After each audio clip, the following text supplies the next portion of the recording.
ಮೇಷರಾಶಿಯವರಿಗೆ ನಿಮಗೆ ಇಷ್ಟವಾದಂತಹ ಮಿತ್ರರ ಮಾತು ಬಹಳ ಹಿತ ಅಂತ ಹೇಳಿ ಅನಿಸುತ್ತೆ. ಅವರು ಆಡುವಂತಹ ಮಾತಿನ ಬಗ್ಗೆ ಏನೋ ಒಂದು ರೀತಿಯ ಮೆಚ್ಚುಗೆ, ಒಳ್ಳೆಯ ಅಭಿಪ್ರಾಯ ನಿಮ್ಮದಾಗಿರ್ತಕ್ಕಂಥದ್ದು. ರಾಶಿಯ ಸ್ತ್ರೀಯರು ಸ್ವಂತ ಉದ್ಯೋಗವನ್ನು ಆರಂಭ ಮಾಡೋದಕ್ಕೆ ಉತ್ತಮವಾದಂತಹ ಸಮಯ ಇದು. ಹಾಗಂತ ದಿನದ ಲೆಕ್ಕದಲ್ಲಿ ಕೆಲವರಿಗೆ ಶನಿವಾರ ಬೇಡ ಅನ್ನುವಂತಹ ಭಾವನೆ ಇರ್ಬೋದು, ಆದರೆ ಸಂದರ್ಭ ಅಂತೂ ಬಹಳ ಒಳ್ಳೆಯದಾಗಿರುವಂಥದ್ದು. ದುಡ್ಡಿನ ಬಗ್ಗೆ ಹೆಚ್ಚಿನ ಆಸಕ್ತಿ ಇರೋದಿಲ್ಲ. ಅಂದರೆ ನಾನು ಇಷ್ಟೇ ಸಂಪಾದನೆ ಮಾಡಬೇಕು, ಅಷ್ಟೇ ಮಾಡಬೇಕು ಅನ್ನುವಂತಹ ಒಂದು ಒತ್ತಡಪೂರ್ವಕವಾದಂತಹ ಮನಸ್ಥಿತಿ ಇರೋದಿಲ್ಲ ಅಂತ ಅರ್ಥ. ಸ್ನೇಹಿತರು, ಬಂಧುಗಳು ಎಲ್ಲರೂ ಕೂಡ ನಿಮಗೆ ಸಹಾಯವನ್ನು ಮಾಡೋದಕ್ಕೆ ಸಿದ್ಧವಾಗಿರ್ತಾರೆ. ಮಾನಸಿಕವಾದಂತಹ ಸ್ಥಿರತೆ ನಿಮ್ಮ ಉದ್ಯೋಗ ಮತ್ತು ವೃತ್ತಿಯಲ್ಲಿ ಸಾಧನೆಯನ್ನು ಮಾಡೋದಕ್ಕೆ ಅವಕಾಶವನ್ನು ಮಾಡಿಕೊಡುತ್ತೆ. ನಿಮ್ಮ ವಿನಮ್ರ ಭಾವನೆ ಏನಿದೆ ಅದೇ ನಿಮಗೆ ಯಶಸ್ಸನ್ನು ಕೊಡುವಂಥದ್ದು. ಬೇರೆಯವರನ್ನ ನೋಡಿದಾಗ, ಬೇರೆಯವರನ್ನ ಕಂಡಾಗ ಅವರಿಗೆ ಗೌರವವನ್ನು ಕೊಡ್ತಕ್ಕಂಥದ್ದು, ಬಹಳ ವಿಧೇಯರಾಗಿ ನಡ್ಕೊಳ್ತಕ್ಕಂಥದ್ದು ಇದೆಯಲ್ಲ, ಅದು ನಿಮ್ಮ ಗೌರವವನ್ನು ಹೆಚ್ಚು ಮಾಡುತ್ತೆ. ಲಲಿತಾ ಸಹಸ್ರನಾಮವನ್ನು ಶ್ರವಣ ಮಾಡಿ. ಶುಭವಾಗಿ. ವೃಷಭ ರಾಶಿ, ಉದ್ಯೋಗದಲ್ಲಾಗಲಿ ಅಥವಾ ವಿದ್ಯಾರ್ಥಿ ಜೀವನದಲ್ಲಾಗಲಿ ಹಳೆಯ ವಿಚಾರಗಳು ಪ್ರಸ್ತಾಪಕ್ಕೆ ಬಂದು ನಿಮಗೆ ತೊಂದರೆಯಾಗ್ತಕ್ಕಂತಹ ಸೂಚನೆ. ರಿಯಲ್ ಎಸ್ಟೇಟ್ ಉದ್ಯಮಿಗಳಿಗೆ ಹಿನ್ನಡೆಯಾಗ್ತಕ್ಕಂತಹ ಸಾಧ್ಯತೆ ಹೆಚ್ಚಾಗಿದೆ. ಅಧಿಕಾರಿಗಳೇ ವಿಚಾರಣೆಗೊಳಪಡಬಹುದು. ವೃಷಭ ರಾಶಿಯವರು ಇದನ್ನು ಗಮನಿಸಬೇಕಾದಂಥದ್ದು. ತಾಳ್ಮೆ ಇರಲಿ. ನಾಟಕೀಯವಾದಂತಹ ಸೂಚನೆಗಳು ಏನೇ ನಿಮಗೆ ಕಂಡು ಬಂದರೂ ಕೂಡ ತತ್ಕ್ಷಣದಲ್ಲಿ ಅದನ್ನು ನಿಲ್ಲಿಸ್ತಕ್ಕಂಥದ್ದು ಒಳ್ಳೆಯದು.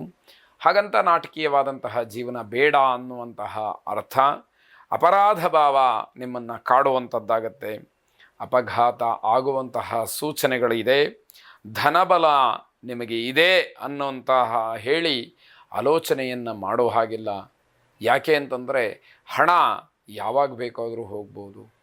ನೀವು ಸಂಪಾದನೆ ಮಾಡಿದಂತಹ ಧರ್ಮ ಮಾರ್ಗದಿಂದ ಗಳಿಸಿದಂತಹ ಕೀರ್ತಿ ಅಥವಾ ಹೆಸರು ನಿಮ್ಮದಾಗಿರುವಂಥದ್ದು. ದುರ್ಗಾದೇವಿಯ ಆರಾಧನೆಯನ್ನು ಮಾಡಿ, ದುರ್ಗಾ ಹೋಮವನ್ನು ಮಾಡಿಸಿಕೊಳ್ಳಿ. ಶುಭವಾಗಿ. ಮಿಥುನ ರಾಶಿ, ವೃತ್ತಿ ಜೀವನದಲ್ಲಿ ಸಮಾಧಾನ ಸಿಕ್ಕುವಂತಹ ದಿವಸ. ಪ್ರೇಮಿಗಳು ಹಿರಿಯರ ಹತ್ತಿರ ಸುಳ್ಳನ್ನು ಹೇಳಬೇಡಿ. ದೊಡ್ಡವರ ಜೊತೆಯಲ್ಲಿ ಸುಳ್ಳನ್ನು ಹೇಳಿ ತಪ್ಪು ಅಥವಾ ತಪ್ಪಿಗೆ ಸಿಗಹಾಕ್ಕೊಳ್ತಕ್ಕಂತಹ ಕೆಲಸ ಆಗುವಂಥದ್ದು ಬೇಡ ಅಂತ ಅರ್ಥ. ದಿವಸದ ಎಲ್ಲ ಕೆಲಸಗಳು ಕೂಡ ನೆರವೇರ್ತಕ್ಕಂತಹ ಆತ್ಮವಿಶ್ವಾಸ ನಿಮ್ಮದಾಗಿರುತ್ತೆ. ಅದು ಹಾಗೇ ಇರಲಿ. ನಿಮ್ಮ ಆತ್ಮವಿಶ್ವಾಸದಂತೆ ಎಲ್ಲ ಕೆಲಸಗಳು ನಡೀಲಿ ಅನ್ನುವಂಥದ್ದು. ಆತ್ಮ ಪ್ರಶಂಸೆ ಕೆಲವರಿಗೆ ಆಶ್ಚರ್ಯವನ್ನು ಉಂಟು ಮಾಡ್ತಕ್ಕಂಥದ್ದಾಗುತ್ತೆ. ನಿಮ್ಮ ಬಗ್ಗೆ ನೀವೇ ಹೇಳ್ಕೊಳ್ತಕ್ಕಂಥದ್ದು, ಬೇರೆಯವರು ಅದನ್ನು ನೋಡಿ ಆಶ್ಚರ್ಯವನ್ನು ಪಡ್ತಾರೆ. ಮಕ್ಕಳ ಆರೋಗ್ಯ, ಮಕ್ಕಳ ವಿದ್ಯಾಭ್ಯಾಸ ಇದರ ಬಗ್ಗೆ ಗಮನಿಸ್ತಾ ಹೋದಾಗ ಮನಸ್ಸಿಗೆ ಬೇಸರವಾಗುತ್ತೆ. ಅವರ ಆರೋಗ್ಯವೂ ಚೆನ್ನಾಗಿರೋದಿಲ್ಲ, ವಿದ್ಯಾಭ್ಯಾಸದ ಮಟ್ಟವೂ ಕೂಡ ಬಹಳ ಬೇಸರಕ್ಕೆ ಕಾರಣವಾಗುತ್ತೆ. ತಪ್ಪುಗಳನ್ನು ಮುಚ್ಚಿಡಬೇಡಿ, ಅದನ್ನು ಒಪ್ಪುಕೊಳ್ಳಿ, ಅದೇ ಒಳ್ಳೆಯದು ಅನ್ನುವಂಥದ್ದು. ಬೇರೆಯವರಿಂದ ನಿಮ್ಮ ತಪ್ಪು ತಿಳಿದಾಗ ನಿಮ್ಮ ಮೇಲಿರ್ತಕ್ಕಂತಹ ನಂಬಿಕೆ ಉಳಿಯೋದಿಲ್ಲ. ಅದನ್ನು ಗಮನದಲ್ಲಿ ಇಟ್ಟುಕೊಳ್ಬೇಕಾದಂಥದ್ದು. ಇಷ್ಟದೇವತಾ ಪ್ರಾರ್ಥನೆಯನ್ನು ಮಾಡಿ. ಶುಭವಾಗಿ. ಕರ್ಕಾಟಕ ರಾಶಿ, ನಿಮ್ಮ ಆರೋಗ್ಯ ಸಮಸ್ಯೆಗೆ ಏನೋ ಪರಿಹಾರ ಸೂಚ್ಯವಾಗಿ ಸಿಕ್ಕುವಂಥದ್ದಾಗುತ್ತೆ. ಕೃಷಿ ಕಾರ್ಮಿಕರಿಗೆ ಆದಾಯ ಹೆಚ್ಚಾಗುವಂಥದ್ದು. ಹೊಸ ಯೋಜನೆಗಳನ್ನು ಮಾಡಲೇಬೇಡಿ ಅಂತ ಹೇಳಬೇಕು. ಮಧುಮೇಹಿಗಳು ಸ್ವಲ್ಪ ಮಟ್ಟಿಗಾದರೂ ಎಚ್ಚರಿಕೆಯಿಂದ ಇರಬೇಕು. ಫಲ ನೀಡದೇ ಇರತಕ್ಕಂತಹ ಕೆಲಸಗಳನ್ನು ಸದ್ಯಕ್ಕೆ ಮುಂದೂಡುವಂಥದ್ದು ಒಳ್ಳೆಯದು. ಅದರಿಂದ ಏನೂ ಉಪಯೋಗ ಇಲ್ಲ ಅಂತಾದರೆ ಅಂತಹ ಕೆಲಸಗಳಿಗೆ ಸದ್ಯಕ್ಕೆ ಬೇಡ ಅಂತ ಅರ್ಥ. ರಾಜಕೀಯ ವ್ಯಕ್ತಿಗಳು ಕಠಿಣವಾದಂತಹ ನಿರ್ಧಾರವನ್ನು ತೆಗೆದುಕೊಳ್ಳಬೇಕಾದಂತಹ ಪರಿಸ್ಥಿತಿ, ಅನಿವಾರ್ಯತೆ ಅಲ್ಲಿ ಕಾಣ್ತಾ ಇದೆ. ರೋಗ ಉಲ್ಬಣವಾಗ್ಬೋದು, ಅಂದರೆ ರೋಗ ಮತ್ತೆ ಹೆಚ್ಚಾಗಬಹುದು ಅಂತ ಅರ್ಥ. ಹರೇ ಶ್ರೀನಿವಾಸ ಎಂಬುದಾಗಿ ಶ್ರೀನಿವಾಸನನ್ನು ಮತ್ತೆ ಮತ್ತೆ ಪ್ರಾರ್ಥನೆ ಮಾಡಿ. ಶುಭವಾಗಿ. ಸಿಂಹರಾಶಿ, ಅಮೂಲ್ಯವಾದಂತಹ ಗ್ರಂಥ ಸಂಪಾದನೆ ಅಥವಾ ವಿಶೇಷವಾದಂತಹ ಓದು ಇದರ ಕಡೆ ಗಮನ ಹೋಗಬಹುದು. ನಿಮ್ಮ ಒತ್ತಡಗಳು ಇದ್ದರೂ ಕೂಡ ಮುಖ್ಯವಾಗಿ ಆಗಬೇಕಾದಂತಹ ಕೆಲಸಕ್ಕೆ ಗಮನವನ್ನು ಕೊಡಲೇಬೇಕಾದಂತಹ ಅನಿವಾರ್ಯತೆ ಅಲ್ಲಿ ಇರುತ್ತೆ ಅಂತ ಅರ್ಥ. ಕುಟುಂಬದಲ್ಲಿ ಹಲವಾರು ದಿವಸದಿಂದ ನೆರವೇರದೇ ಇರತಕ್ಕಂತಹ ಕೆಲಸ ಇವತ್ತು ಪೂರ್ಣವಾಗುತ್ತೇನೋ ಅನ್ನುವಂತಹ ಭರವಸೆ, ಆ ಒಂದು ನಂಬಿಕೆಯನ್ನು ದೃಢ ಮಾಡಿಕೊಳ್ಳೋದಕ್ಕೆ ಬೇಕಾದಂತಹ ಒಂದು ವಾತಾವರಣ ನೋಡುವಂಥದ್ದಾಗತ್ತೆ. ಸ್ನೇಹಿತರ ಕೆಲವು ಕೆಲಸವನ್ನು ನೀವು ಮಾಡಿಕೊಟ್ಟು ಅವರಿಗೆ ಬೇಸರವನ್ನು ಉಂಟು ಮಾಡ್ತೀರಿ. ಅವರು ಹೇಳಿದ ಕೆಲಸ ಮಾಡಿಕೊಡ್ತೀರಿ, ಆದರೆ ಆಡುವಂತಹ ಮಾಸು ಅವರಿಗೆ ಬೇಸರವನ್ನು ತರುತ್ತೆ ಅನ್ನುವಂತಹ ಅರ್ಥದಲ್ಲಿ ಇದೆ. ಹಣ, ವಸ್ತ್ರ ಇವೆಲ್ಲವೂ ಕೂಡ ಮನಸ್ಸಿಗೆ ಸಮಾಧಾನವನ್ನು ಕೊಡ್ತಕ್ಕಂತಹ ಸಂದರ್ಭ. ಪ್ರೇಮಿಗಳಿಗೆ ತುಂಬ ಒಳ್ಳೆಯದಾದಂತಹ ದಿವಸ, ಆದರೆ ದುರುಪಯೋಗ ಮಾಡಿಕೊಳ್ತಕ್ಕಂತಹದ್ದು ಬೇಡ. ಈಶ್ವರಾರಾಧನೆಯನ್ನು ಮಾಡಿ ಶುಭವಾಗಿ. ಕನ್ಯಾ ರಾಶಿ, ಹಿರಿಯರ ಮತ್ತು ಸಂಗಾತಿಯ ಮಾತಿಗೆ ಬೆಲೆಯನ್ನು ಕೊಡಬೇಕಾದಂಥದ್ದು. ಶತ್ರುಗಳ ಆಕ್ರಮಣದ ಸೂಚನೆ ಇದೆ, ತಾಳ್ಮೆ ಇರಲಿ. ತಾಳ್ಮೆಯನ್ನು ಕಳ್ಕೊಳ್ಳುವಂಥದ್ದು ಬೇಡ. ಉದ್ದಟತನದ ಮಾತು, ತಿರಸ್ಕಾರದ ಮಾತು, ಇದು ಯಾವುದಿದ್ರೂ ಕೂಡ ತೊಂದರೆಯಾಗುತ್ತೆ, ಅದನ್ನು ಗಮನಿಸ್ಕೊಳ್ಬೇಕು. ಭಾವನಾತ್ಮಕವಾದಂತಹ ಸಂಬಂಧವನ್ನು ಹೊಂದಿರತಕ್ಕಂಥವರಿಗೆ ಆಘಾತವಾಗುತ್ತೆ. ನಿಮ್ಮ ಭಾವನೆಗೆ ಬೆಲೆ ಸಿಕ್ಕೋದಿಲ್ಲ ಅಂತ ಅರ್ಥ. ನೀವು ಆಡ್ತಕ್ಕಂತಹ ಮಾತು ನಿಮಗೆ ತೊಂದರೆಯನ್ನು ಮಾಡುವಂಥದ್ದು. ದೂರದಿಂದ ಅಶುಭ ವಾರ್ತೆಯನ್ನು ಕೇಳಿ ಮನಸ್ಸಿಗೆ ಏನೋ ಒಂದು ರೀತಿಯಲ್ಲಿ ಹಿಂಸೆ ಆಗುವಂಥದ್ದು, ನೋವಾಗುವಂಥದ್ದು. ಇದೇ ಮಾತು ನಿಮಗೆ ಪರಿಹಾರ ಮಾರ್ಗ ಕೂಡ ಆಗಬಹುದು. ಆಲೋಚನೆ ಮಾಡಿ ಹೇಗೆಲ್ಲ ಆ ಮನಸ್ಥಿತಿ ಇರುತ್ತೆ, ನಾವು ಯಾವ ರೀತಿಯಲ್ಲಿ ಯೋಚನೆಗಳನ್ನು ಮಾಡ್ತೀವಿ ಅನ್ನುವಂಥದ್ದು. ಪ್ರಯಾಣ ತುಂಬ ಆಯಾಸವನ್ನು ಉಂಟು ಮಾಡ್ತಕ್ಕಂತಹದ್ದು. ದೇವರನ್ನು ದೂಷಿಸ್ತಕ್ಕಂತಹ ಸ್ಥಿತಿ ನಿಮಗೆ ನೋವನ್ನು ತರುತ್ತೆ. ಇದನ್ನೆಲ್ಲ ಸೂಕ್ಷ್ಮವಾಗಿ ಗಮನಿಸಬೇಕಾದಂಥದ್ದು ಶುಭವಾಗಿ. ತುಲಾರಾಶಿ, ಮನೆಯಲ್ಲಿ ಶಾಂತಿಯ ವಾತಾವರಣ ಕದಡಿ ಹೋಗಿ ಏನೋ ಒಂದು ರೀತಿಯಲ್ಲಿ ಆತಂಕಕ್ಕೆ ಕಾರಣವಾಗುತ್ತೆ. ಸುಖ ಇದ್ದರೂ ಕೂಡ ಅನುಭವಿಸುವಂತಹ ಯೋಗ ಇಲ್ಲ ಅಂತ ಏನು ಹೇಳ್ತೀವಿ, ಆ ಒಂದು ಪಟ್ಟಿಯಲ್ಲಿ ನೀವು ಬರ್ತೀರಿ ಅಂತ ಅರ್ಥ. ಮಾನಸಿಕವಾದಂತಹ ಕಿರಿಕಿರಿ, ಹಣದ ಅಭಾವ, ಬೇಸರ, ಸಂಬಂಧಗಳಲ್ಲಿ ಏನೋ ಒಂದು ರೀತಿಯ ಒಡಕು, ಇವೆಲ್ಲವನ್ನು ನೋಡಬೇಕಾದಂತಹ ದಿವಸವಾಗುತ್ತೆ. ಸಣ್ಣ ಪುಟ್ಟ ಆಸ್ತಿಯ ವಿಚಾರಕ್ಕೆ ದೊಡ್ಡ ಮಟ್ಟದ ಜಗಳ ಆಗ್ತಕ್ಕಂಥದ್ದಾಗತ್ತೆ. ಸಮಸ್ಯೆಯನ್ನು ಮಾತಲ್ಲೇ ಬಗೆಹರಿಸ್ಕೊಂಡ್ರೆ ಬಹಳ ಒಳ್ಳೆಯದು. ವಾಹನ ಖರೀದಿಯ ಬಗ್ಗೆ ಹೊಸ ಆಲೋಚನೆಗಳು ಮನಸ್ಸಿನ ಮೇಲೆ ಪ್ರಭಾವವನ್ನು ಬೀರುತ್ತೆ ಅನ್ನುವಂಥದ್ದನ್ನು ಗಮನಿಸ್ಕೊಳ್ಳಿ.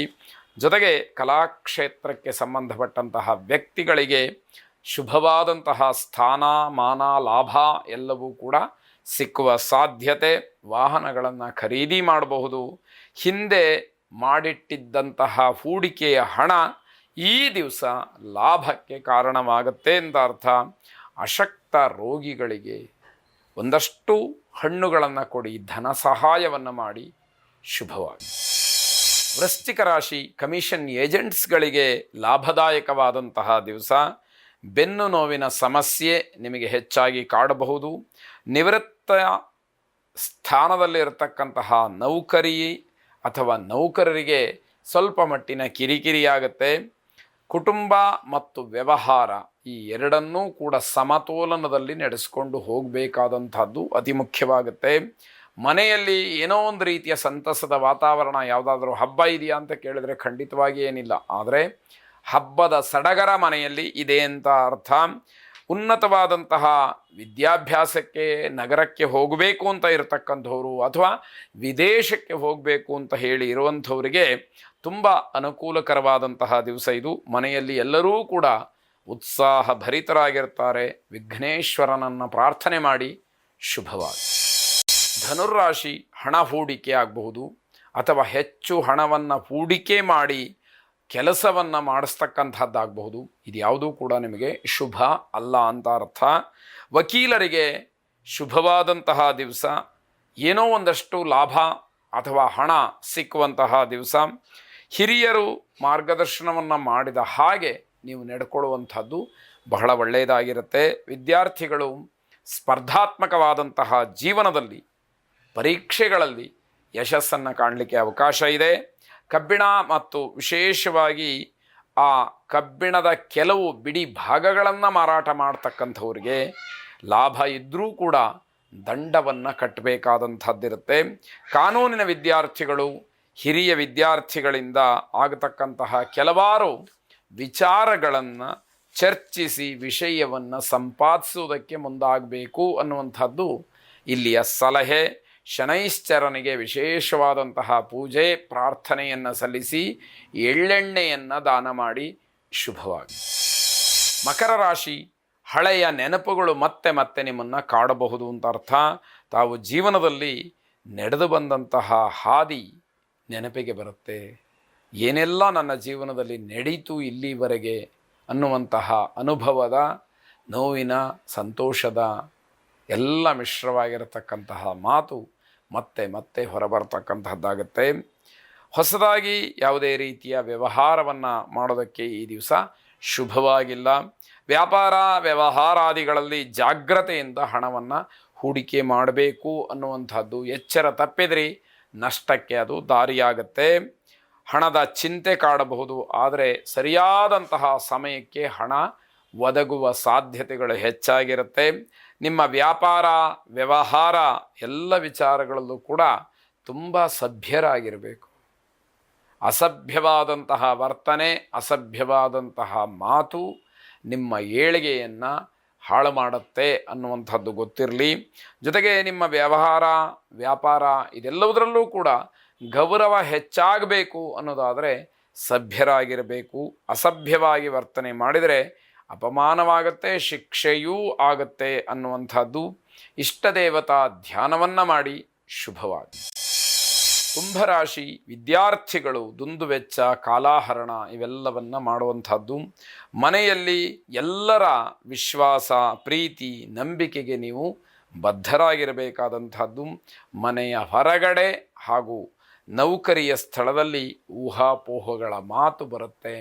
ಯಾವುದಕ್ಕೂ ತಲೆಯನ್ನು ಕೆಡಿಸ್ಕೊಳ್ಬೇಕಾದಂತಹ ಪ್ರಮೇಯ ಇರೋದಿಲ್ಲ. ನೀವು ಕೆಲಸ ಮಾಡ್ತಕ್ಕಂತಹ ಸ್ಥಳದಲ್ಲಿ ನಿಮ್ಮ ಬಗ್ಗೆ ಅಪಪ್ರಚಾರ ನಡೆಯುತ್ತೆ. ಇದರಿಂದ ಮನಸ್ಸಿಗೆ ಬೇಸರ, ಹಾಗೆ ತುಂಬ ನೋವಾಗುವಂತಹ ಸಾಧ್ಯತೆ. ಮನೆಯಲ್ಲಿ ಮಾತ್ರ ಉತ್ತಮವಾದಂತಹ ವಾತಾವರಣ ಇರುವಂತಹದ್ದು. ಕೆಲವರು ಮಾತ್ರ ನಿಮ್ಮಿಂದ ಸ್ಫೂರ್ತಿಯನ್ನು ಪಡ್ಕೊಳ್ತಾರೆ. ಮನೆಯ ಹೊರಗಡೆ ಹಾಗೆ ನೌಕರಿಯ ಸ್ಥಳದಲ್ಲಿ ನೀವು ಊಹಾಪೋಹಗಳಿಂದ ಬೇಸತ್ತು ಹೋಗ್ತೀರಿ. ಜೀವನದಲ್ಲಿ ದೊಡ್ಡ ಜುಗುಪ್ಸೆ ಬರುತ್ತೆ ಅನ್ನುವಂಥದ್ದನ್ನು ಇಲ್ಲಿ ಹೆಚ್ಚು ಗಮನಿಸಬೇಕಾದಂಥದ್ದು. ಇದರ ಜೊತೆಯಲ್ಲಿ ಮಾನಸಿಕವಾದಂತಹ ಸಮಾಧಾನ, ಮಾನಸಿಕವಾದಂತಹ ನೆಮ್ಮದಿಗೋಸ್ಕರವಾಗಿ ಕುಲದೇವತಾ ಪ್ರಾರ್ಥನೆಯನ್ನು ಮಾಡಿ ಶುಭವಾಗಿ. ಕೊನೆಯದಾಗಿ ಮೀನರಾಶಿ, ಮನಸ್ಸು ತುಂಬ ಘಾಸಿ ಆಗ್ತಕ್ಕಂತಹ ಸಂದರ್ಭ ಹೆಚ್ಚಾಗಿದೆ. ಮಾನಸಿಕವಾಗಿ ತುಂಬ ಒತ್ತಡ, ತುಂಬ ಕಿರಿಕಿರಿಯನ್ನು ಅನುಭವಿಸಬೇಕಾದಂತಹದ್ದು. ನೌಕರಿಯ ದೃಷ್ಟಿಯಿಂದ, ದೂರದ ಪ್ರಯಾಣದ ದೃಷ್ಟಿಯಿಂದ ಒಂದಷ್ಟು ವಿಚಾರಗಳು ಬದಲಾಗುವಂತಹ ಸಾಧ್ಯತೆ ಹೆಚ್ಚಾಗಿರುತ್ತೆ. ತುಂಬ ಆಲೋಚನೆಗಳನ್ನು ಮಾಡುವಂತಹ ದಿವಸವಾಗಿರುತ್ತೆ. ಉನ್ನತ ಅಧಿಕಾರಿಗಳಾಗಬಹುದು ಅಥವಾ ಹಿರಿಯರಾಗಬಹುದು. ಇಂತಹ ಸಂದರ್ಭದಲ್ಲಿ ನಿಮ್ಮ ಪರವಾಗಿ ಅವರು ಇರ್ತಾರೆ ಅಂತಕ್ಕಂಥದ್ದು ಮೆಚ್ಚಬೇಕಾದಂಥದ್ದು.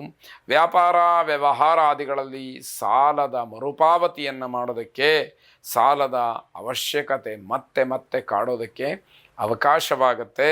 ಸಾಲಗ್ರಾಮ ಮಹಾವಿಷ್ಣುವನ್ನು ಪ್ರಾರ್ಥನೆ ಮಾಡಿ ಶುಭವಾಗಿ.